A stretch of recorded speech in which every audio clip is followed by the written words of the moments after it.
മാവേലി നാടുവാണിടും കാലം മനുഷ്യരെല്ലാരും ഒന്നുപോലെ.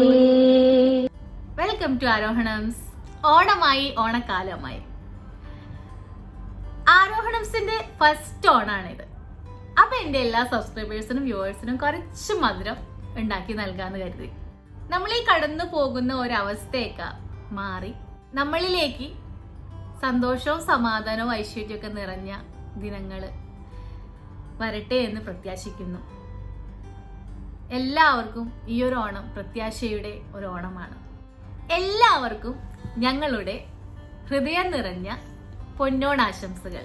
അപ്പൊ നമുക്ക് ഇന്ന് ഒന്നിച്ച് കുറച്ച് പരിപ്പ് പായസം ഉണ്ടാക്കാം. Stay tuned.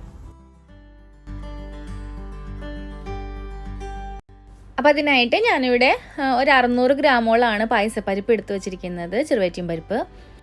അതേപോലെ കുറച്ച് നെയ്യ് എടുത്ത് വെച്ചിട്ടുണ്ട്. ആവശ്യത്തിന് യൂസ് ചെയ്താൽ മതി. ഞാനത് എടുത്ത് വെച്ചെന്നുള്ളൂ. ഒന്നിച്ച് തേങ്ങാക്കൊത്ത് ചെറുതായിട്ട് അരിഞ്ഞതാണ് കേട്ടോ, അത് ലാസ്റ്റ് വറുത്തിടാനായിട്ട്. എനിക്ക് ഏലക്കായയുടെ ടേസ്റ്റാണ് കൂടുതൽ ഇഷ്ടം. അപ്പോൾ അതുകൊണ്ട് ഞാൻ കൂടുതൽ ഏലക്കായും ചുക്ക് കുറച്ച് താഴെയാണ് എടുത്തിരിക്കുന്നത് കേട്ടോ. നിങ്ങൾക്ക് അതിൻ്റെ അളവ് കൂടുതൽ വേണമെങ്കിൽ ആഡ് ചെയ്തോ. ഉപ്പും ഒരു നുള്ള് ജീരകവും എടുത്ത് വെച്ചിട്ടുണ്ട്. ജീരകവും ഓപ്ഷണലാണ്, ഇഷ്ടമില്ലെങ്കിൽ വേണ്ട കേട്ടോ. 2 നാളികേരം ഇവിടെ യൂസ് ചെയ്തിട്ടുണ്ട്. അപ്പോൾ തൻപാൽ എടുത്ത് മാറ്റി വെച്ചിട്ടുണ്ട്. പിന്നെ ഇത് 2ാം പാല്. അപ്പോൾ ചൂടുവെള്ളം ഒഴിച്ചിട്ടാണ് ഞാനിവിടെ പിഴിഞ്ഞെടുത്തേക്കണത്. അതുകൊണ്ട് തന്നെ നല്ലോണം കൊഴുപ്പിൽ എനിക്ക് കിട്ടുകയും ചെയ്തു. ഒരു 650 ഗ്രാം ശർക്കരയാണ് ഇവിടെ എടുത്തിരിക്കുന്നത്. വൈറ്റും ചക്കരയും കൂടെ മിക്സ് ചെയ്തിട്ടുണ്ട്. കാരണം പായസത്തിന് ഭയങ്കര കളറായി പോകണ്ടല്ലാന്ന് വെച്ചിട്ടാണ് ഞാൻ അങ്ങനെ മിക്സ് ചെയ്തെടുത്തത്. ഇനി അതിലേക്ക് ഒരു 1.5 ഗ്ലാസ് വെള്ളം ഞാൻ ഒഴിച്ചു കേട്ടോ. കാരണം വെള്ളം കൂടിയാലും കുഴപ്പമൊന്നുമില്ല, ഒന്ന് വറ്റിച്ചെടുക്കാം. 2 പരിപ്പ് പായസമല്ലേ, അപ്പം എന്തോരം നല്ലോണം വെള്ളം ഒഴിച്ചാലും കുഴപ്പമൊന്നുമില്ല. നമുക്കിൻ്റെ നല്ലോണം ഒന്ന് ഉരുക്കിയെടുക്കാം. അപ്പോഴേക്കും അവിടെ ഞാൻ പരിപ്പ് ഒന്ന് കഴുകി വെള്ളം പോകാൻ വെച്ചിട്ടുണ്ടായിരുന്നു. ഒരു കുക്കറിലേക്ക് നമുക്കതൊന്ന് ഇട്ട് കൊടുക്കാം. അപ്പോൾ കുക്കറിൽ നേരിട്ടിടാതെ ഉരുളിയിൽ ചെയ്യുന്നവരുണ്ടെങ്കിൽ അങ്ങനെ ചെയ്തോട്ടോ. പക്ഷെ എനിക്ക് ഇതാണ് പെട്ടെന്ന് ഈസി ആയിട്ട് ചെയ്തെടുക്കാൻ പറ്റുന്ന ഒരു പാറ്റേൺ ആയിട്ട് തോന്നിയാറ്. ഞാനെപ്പോഴും കുക്കറിലാണ് അത് വേവിച്ചെടുക്കാറ്. ഇനി അത് എങ്ങാനും വെള്ളത്തിൻ്റെ അംശം ഉണ്ടെങ്കിൽ അതൊന്ന് പോണ വരെ ഒന്ന് അതിലിട്ട് ഇളക്കിയതിന് ശേഷം കുറച്ച് നെയ്യ് ഒഴിച്ചു കൊടുക്കാം കേട്ടോ. ഞാനിപ്പോൾ ഒരു 3 സ്പൂൺ നെയ്യോളം ഇതിൻ്റെ അതിലേക്ക് ഒഴിച്ചു. നമുക്കിനി നല്ലോണം ഇതൊന്ന് വറുത്തെടുക്കണം. ബ്രൗൺ കളറിലേക്ക് മാറണ്ട. ആ ബ്രൗൺ കളർ സ്റ്റാർട്ട് ആവണമെന്ന് കാണൂലേ, അപ്പോൾ ആ ഒരു സമയത്ത് ഓഫ് ചെയ്യണം കേട്ടോ. അപ്പോൾ തീ കൂടുതലാണ് നിങ്ങൾ ഇട്ടിരിക്കണമെങ്കിൽ അത് നല്ലോണം ഒന്ന് നമ്മളിങ്ങനെ ഇളക്കി കൊടുക്കേണ്ടി വരും. അതല്ല തീ കുറവാണെങ്കിൽ കുഴപ്പമില്ല, ചെറിയ ഗ്യാപ്പൊക്കെ എടുത്തിട്ട് പതുക്കെ ആക്കി കൊടുത്താൽ മതി. അതെന്താ വെച്ചിട്ടുണ്ടെങ്കിൽ ഈ ഒരു നമ്മൾ ശ്രദ്ധിച്ച് തന്നെ ഇങ്ങനെ ചെയ്തുകൊണ്ടിരിക്കണം. കാരണം കരിഞ്ഞു പോയിട്ടുണ്ടെങ്കിൽ അതിൻ്റെ ടേസ്റ്റ് മാറും കേട്ടോ. ഈ ഒരു ഫോം കണ്ടോ, മഞ്ഞ കളറേ ആയിട്ടുള്ളൂ, ആ ഒരു കളർ മാറി തുടങ്ങണുള്ളൂ. അപ്പം നല്ലോണം ഒന്നും കൂടെ ഒരു 5 മിനിറ്റ് കൂടെ തീ കുറവിലൊക്കെ ഇട്ടിട്ട് നമുക്ക് ഇങ്ങനെ ഒന്ന് ഇളക്കി കൊടുക്കാം. അപ്പോൾ ആ ഒരു നല്ല കളറൊന്ന് മാറി തുടങ്ങി കണ്ടോ, ഇപ്പോൾ ഒരു ബ്രൗൺ കളറൊക്കെ പിടിച്ചു തുടങ്ങിയിട്ടുണ്ട്. അപ്പോൾ ഈ ഒരു സമയത്ത് നമുക്കത് ഓഫ് ചെയ്തിട്ട് അതിലേക്ക് കുറച്ച് വെള്ളവും കുറച്ച് 2ാം പാലും ഒഴിച്ചു കൊടുക്കുക. അപ്പോൾ എന്തോരം വെള്ളം വേണമെന്നല്ലേ ഇതിൻ്റെ. നമ്മളിത് ഒഴിച്ചതിന് ശേഷം ഒന്ന് ഇളക്കി നോക്കുക. അപ്പോൾ ഈ പരിപ്പിൻ്റെ തൊട്ട് മേലേക്ക് കിടക്കണം. അപ്പോൾ ഇങ്ങനെ വെള്ളം നോക്കുമ്പോൾ കണ്ടോ, മുകളിൽ പരിപ്പ് എനിക്ക് കാണാൻ പറ്റുന്നുണ്ട്. അപ്പോൾ ഒരു പൊടിക്കൂടെ ഞാൻ വെള്ളം ചേർത്തിട്ട് കണ്ടോ ഇപ്പോൾ കറക്റ്റ് ആയിട്ടുണ്ട്. അപ്പോൾ ഈ ഒരു ലെവലിൽ നമ്മൾ വേവിച്ചെടുക്കുകയാണെങ്കിൽ ആവശ്യത്തിനുള്ള വെള്ളമാണ്. വെള്ളം കൂടിയിട്ടില്ല കുറഞ്ഞിട്ടില്ല. വെന്ത് കഴിയുമ്പോൾ താഴെ ഉണ്ടായിരുന്ന പരിപ്പ് നല്ലോണം വേവുകയും ചെയ്യും. ഏറ്റവും മുകളിൽ കിടക്കുന്ന ആ പോർഷൻ ഒരുപാട് ഉടയാതെ വേവുകയും ചെയ്യും. അപ്പോൾ നമുക്ക് ആ രണ്ടും കൂടെ കറക്റ്റായിട്ടുള്ള ഇതിൽ കിട്ടും. എൻ്റെ കുക്കറിൽ പെട്ടെന്ന് വിസിൽ വരുന്ന ടൈപ്പാണെന്ന് ഞാൻ ഓൾറെഡി പറഞ്ഞിട്ടുണ്ട് മുന്നത്തെ വീഡിയോകളിലും. അപ്പോൾ ഞാൻ 2 വിസിലാണ് കേൾപ്പിക്കുന്നത് കേട്ടോ. 2 വിസിൽ കഴിഞ്ഞു. ഞാനിതൊന്ന് തുറന്ന് നോക്കുവാണ്. എയറും പോയി കഴിഞ്ഞതിന് ശേഷമാണ് തുറന്നത്. അപ്പോൾ കണ്ടോ, എൻ്റെ കറക്റ്റ് പാകമായിട്ടുണ്ട്. ആ മുകളിലത്തെ പരിപ്പൊന്നും ഉടഞ്ഞു പോയിട്ടില്ല. പക്ഷേ എന്നാൽ താഴത്തെ പരിപ്പൊക്കെ നല്ലോണം വെന്തുടഞ്ഞിട്ടുണ്ട്. അപ്പോൾ ഇങ്ങനെ പായസത്തിൽ ഇടയ്ക്കൊക്കെ കടിക്കണം, അല്ലാതെ ഇങ്ങനെ ഒരുപാട് വെന്ത് പോവരുത്. അപ്പോൾ ഒരുപാട് വെന്ത് പോകണമെന്ന് ഇഷ്ടമുള്ളവരാണെങ്കിൽ കുറച്ചുകൂടെ വെള്ളം കൂടുതൽ ഒഴിച്ചിട്ട് അത് 3 വിസിൽ കേൾപ്പിക്കുക കേട്ടോ. ഇനി ഞാനിത് കുക്കറിൽ തന്നെ ചെയ്യണമെങ്കിൽ ചെയ്യാം കേട്ടോ. അപ്പോൾ ഞാനത് പരിപ്പിന് ഇച്ചിരിയും കൂടെ ശ്വാസം കിട്ടിക്കോട്ടെ എന്ന് വിചാരിച്ചിട്ട് ഒരു വലിയ പാത്രത്തിലേക്ക് മാറ്റുവാണേ. അപ്പം നമുക്കിങ്ങനെ ഇളക്കാനൊക്കെ രസമല്ലേ. ഒരു ഉരുളിയിലേക്ക് ഞാൻ മാറ്റി കേട്ടോ പരിപ്പ് മൊത്തം.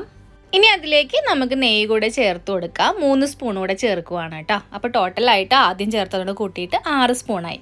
എന്നിട്ട് നല്ലോണം ഈ പരിപ്പ് ഒന്നുകൂടെ അതിൻ്റെ അകത്ത് വരട്ടിയെടുക്കാൻ പോവുകയാണ്. സാധാരണ എല്ലാവരും ഇതിനകത്തേക്ക് ശർക്കരയാണ് ഒഴിക്കുന്നത് ഞാൻ കണ്ടിട്ടുള്ളത്. അപ്പോൾ എൻ്റെ ഒരു ഫ്രണ്ട് ഇതുപോലെ ഉണ്ടാക്കിയിട്ട് തന്നപ്പോൾ നല്ല ടേസ്റ്റ് ഉണ്ടായിരുന്നു. അപ്പോൾ അവരിങ്ങനെ പറഞ്ഞു അത് ഇങ്ങനെയാണ് ഞങ്ങൾ ചെയ്യാറുള്ളത്. അപ്പോൾ ആ ഒരു പാറ്റേണിൽ ഞാൻ ട്രൈ ചെയ്തതിന് ശേഷം എനിക്ക് എപ്പോഴും നല്ല പായസമായിട്ട് വരാറുണ്ട് കേട്ടോ.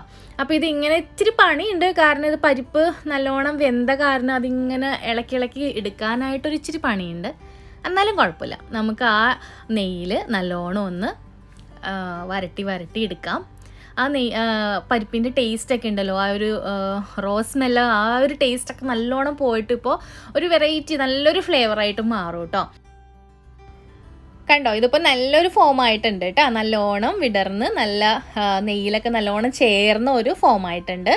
അപ്പോൾ ഇത് നിങ്ങൾ വിചാരിക്കേണ്ട മൊത്തത്തിൽ പൊടിഞ്ഞു പോയല്ലോ എന്ന്. ഇല്ല, നമ്മൾ നേരത്തെ എടുത്ത് വെച്ചിരുന്നതൊക്കെ നേരത്തെ അതിൻ്റെ അകത്ത് മുകളിൽ നിന്നിരുന്ന പരിപ്പൊക്കെ അടർന്നിട്ടുണ്ടാവില്ല കേട്ടോ. അത് പായസം ആവുമ്പോൾ ഞാൻ കാണിച്ചു തരാം. ഇനി ഞാൻ അതിലേക്ക് നമ്മൾ നേരത്തെ എടുത്ത് വെച്ചിരുന്ന ശർക്കരപ്പാനി ആഡ് ചെയ്യാണ്. പക്ഷെ നമ്മൾ അരിച്ചൊഴിക്കണേ മറക്കരുത്, വല്ല മണ്ണോ എന്തെങ്കിലുമൊക്കെ ഉണ്ടെങ്കിലോ എന്ന് വെച്ചിട്ടാണ് അരിച്ചെപ്പോഴും ഒഴിക്കാൻ ഓർക്കണം. എനിക്ക് പായസം ഉണ്ടാക്കുമ്പോഴുണ്ടല്ലോ, പ്രത്യേകിച്ച് ശർക്കര പായസം ഉണ്ടാക്കുമ്പോൾ ഏറ്റവും ഇഷ്ടമുള്ളൊരു പ്രോസസ്സ് ഇതാട്ടോ.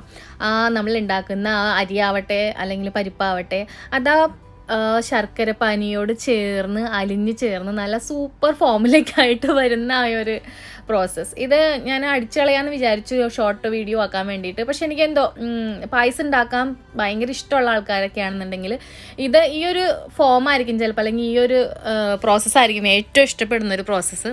അപ്പം ഞാൻ അതുകൊണ്ടാണ് കേട്ടോ അതിങ്ങനെ ഇത്തിരി ഫാസ്റ്റ് ആയാലും അത് ഇൻക്ലൂഡ് ചെയ്യുന്നത്. ഇത്തിരി പാടാണ്, കാരണം നമ്മൾ ആ പരിപ്പ് ഇങ്ങനെ ഉരുട്ടി വെച്ചേക്കുമല്ലേ, ഇനി അത് ആ ഇതിലേക്ക് ഒന്ന് ചേർത്ത് കൊണ്ടുവരാൻ കുറച്ച് നമ്മളിങ്ങനെ പ്രസ് ചെയ്ത് ഒട്ടും കട്ട പിടിക്കാതെ ചെയ്യണം. പക്ഷെ കണ്ടോ, നല്ലോണം ഇളക്കി ചേർത്ത് നല്ല ഫോമായിട്ട് വന്നിട്ടുണ്ട്. ഇനി ഇത് നമുക്ക് കുറച്ച് നേരം ലോ ഫ്ലെയിമിലിട്ടൊന്ന് വറ്റിച്ചെടുക്കാം. ആ പരിപ്പിലേക്ക് ആ ശർക്കരയുടെ മധുരമൊക്കെ അങ്ങോട്ട് നല്ലോണം ചേരാൻ വേണ്ടിയിട്ട് ലോ ഫ്ലെയിമിൽ തന്നെ ഇട്ടിട്ട് ഒന്ന് വറ്റിക്കുക കേട്ടോ. അതവിടെ തിളയ്ക്കുമ്പോഴേക്കും നമുക്ക് ഏലക്കായ ഒന്ന് പൊടിച്ചെടുക്കാം. ഏലക്കായയും ഒരു പിഞ്ച് ജീരകവും ചുക്കും കുറച്ച് പഞ്ചസാരയും ഒരു നുള്ളു ഉപ്പ് ഇട്ടിട്ടുണ്ട്. അപ്പോൾ പഞ്ചസാര ഇടുന്നത് നിങ്ങൾക്ക് അറിയാലോ, നന്നായിട്ട് പൊടിഞ്ഞ് കിട്ടാൻ വേണ്ടിയിട്ടാണ്. അപ്പോൾ അത് പൊടിച്ചിട്ട് അവിടെ വെച്ചിട്ടുണ്ട്. അപ്പോഴേക്കും എന്താ നമ്മളെ പായസം നല്ല കുറുകി തുടങ്ങിയിട്ടുണ്ട്. നമുക്ക് ആ നേരത്തെ ബാക്കി എടുത്ത് വെച്ചിരുന്ന രണ്ടാം പാലില്ലേ, അതുകൂടെ ഞാനൊന്ന് ആഡ് ചെയ്യുവാണ് കേട്ടോ. നമുക്കിനി ഇത് നല്ലോണം ഇളക്കി ചേർക്കാം. ഞാൻ ഈ പാലൊഴിക്കാൻ തുടങ്ങുന്ന സമയത്തൊക്കെ ലോ ഫ്ലെയിമിലാണ് കുക്ക് ചെയ്യാറ് കേട്ടോ. എനിക്ക് പേടിയാണ് പെട്ടെന്ന് എങ്ങാനും പിരിഞ്ഞു പോകത്തില്ല, എന്നാൽ പോലും ഞാൻ ലോ ഫ്ലെയിമിലാണ് എപ്പോഴും കുക്ക് ചെയ്യാറ് കേട്ടോ. നല്ലോണം ഇളക്കി ചേർക്കുക. അപ്പോൾ ഞാൻ നേരത്തെ പറഞ്ഞിട്ടുണ്ടായിരുന്നില്ലേ, നമ്മൾ പായസത്തിൽ അങ്ങനെ കുറച്ച് ഭാഗമൊക്കെ നല്ലോണം അലിഞ്ഞ് ചേരും, പക്ഷെ കടിക്കാനുണ്ടാവുമെന്ന് കണ്ടോ, പായസത്തിൽ കിടക്കുന്നുണ്ടോ, പരിപ്പ് അവിടെ കിടക്കുന്നുണ്ട്. ഇനി അപ്പോൾ നമുക്ക് അതൊന്ന് വറ്റുന്ന സമയം കൊണ്ട് നമുക്കൊന്ന് അതിലേക്ക് ഇടാനുള്ള ഗാർണിഷ് ചെയ്യാനുള്ള തേങ്ങാക്കൊത്തുകളൊക്കെ ഒന്ന് വറുത്തെടുക്കാം. കാഷ്യൂനട്ടും റൈസൻസൊക്കെ ഇടുന്നവർ വേണമെങ്കിൽ ഇടാം കേട്ടോ. ഞാൻ ഇതിൻ്റെ അകത്ത് തേങ്ങാക്കൊത്ത് മാത്രമാണ് ഇപ്പോൾ എടുത്തു വെച്ചിരിക്കുന്നത്. ഇനി നമുക്കിവിടെ നേരത്തെ എടുത്ത് വെച്ചിരിക്കുന്ന തൻപാലൂടെ ഒന്ന് ഒഴിച്ചു കൊടുക്കാം. ലോ ഫ്ലെയിമിൽ തന്നെ ഇട്ട് കുക്ക് ചെയ്യണം കേട്ടോ. നമുക്കിനി അതൊന്ന് ചേർത്ത് നല്ലോണം മിക്സ് ചെയ്ത് കൊടുക്കാം. ചിലവർക്ക് വെള്ളം പോലുള്ള പായസമായിരിക്കും ഇഷ്ടം, കുറുകിയ പായസം ഇഷ്ടമായിരിക്കില്ല. അങ്ങനെയുള്ളവർക്കാണെന്നുണ്ടെങ്കിൽ തൻപാൽ ഒഴിക്കുന്നതിന് മുന്നേ തന്നെ വെള്ളം ഒഴിച്ച് നല്ലോണം ലൂസാക്കിയതിന് ശേഷം ലാസ്റ്റ് മാത്രം തൻപാൽ ഒഴിക്കണം കേട്ടോ. കാരണം നമ്മൾ തൻപാൽ ഒഴിച്ച് കഴിഞ്ഞാൽ പിന്നെ ഒരുപാട് നേരിട്ട് തിളപ്പിക്കില്ലല്ലോ, ജസ്റ്റ് ഒന്ന് തിളച്ച് വരുമ്പോഴേക്കും നമ്മൾ ഓഫ് ചെയ്യും കേട്ടോ.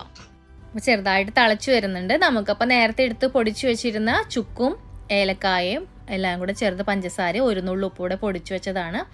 ഒരു നുള്ളു ഉപ്പിടാൻ മറക്കരുത്, കാരണം ശർക്കര പായസം ആവുമ്പോൾ ഒരു നുള്ളു ഉപ്പ് നല്ലതാണ്, ആ ഒരു മധുരം മുന്നിലേക്ക് നിൽക്കത്തില്ല. നല്ലോണം ഒന്ന് ഇളക്കി കൊടുക്കാം. പായസത്തിൻ്റെ നല്ല സ്മെല്ലൊക്കെ വരുന്നില്ല ഇപ്പോൾ. അപ്പം നമ്മുടെ അടിപൊളി പരിപ്പ് പായസം ഫൈനൽ സ്റ്റേജിലേക്ക് എത്തിയിട്ടുണ്ട്. ഇനി നമ്മൾ നേരത്തെ വറുത്ത് വെച്ചിരുന്ന തേങ്ങാക്കൊത്തുകൂടെ അങ്ങോട്ട് ആഡ് ചെയ്ത് കൊടുക്കുക. നല്ല സൂപ്പർ പായസമാണ്. ഒരു വാഴലയും ഒരു പഴവും ഒരു പപ്പടവും കിട്ടിയിരുന്നെങ്കിൽ കുഴച്ചിപ്പം തന്നെ തിന്നായിരുന്നു. നല്ല അടിപൊളി പായസമാണ്, നിങ്ങൾ എന്തായാലും ട്രൈ ചെയ്ത് നോക്കണം. അപ്പം എല്ലായ്പ്പോഴും പറയുന്നത് പോലെ ലൈക്ക് ചെയ്യാനും സബ്സ്ക്രൈബ് ചെയ്യാനും സപ്പോർട്ട് ചെയ്യാനും ഒന്നും മറക്കണ്ട. നിങ്ങളുടെ ഫീഡ്ബാക്ക് കമൻറ്റിലൂടെ എന്നെ അറിയിക്കാനും മറക്കണ്ട. ഇനിയൊരു പുതിയ വീഡിയോയുമായി വരുന്നത് വരെ ബൈ ബൈ, ടേക്ക് കെയർ.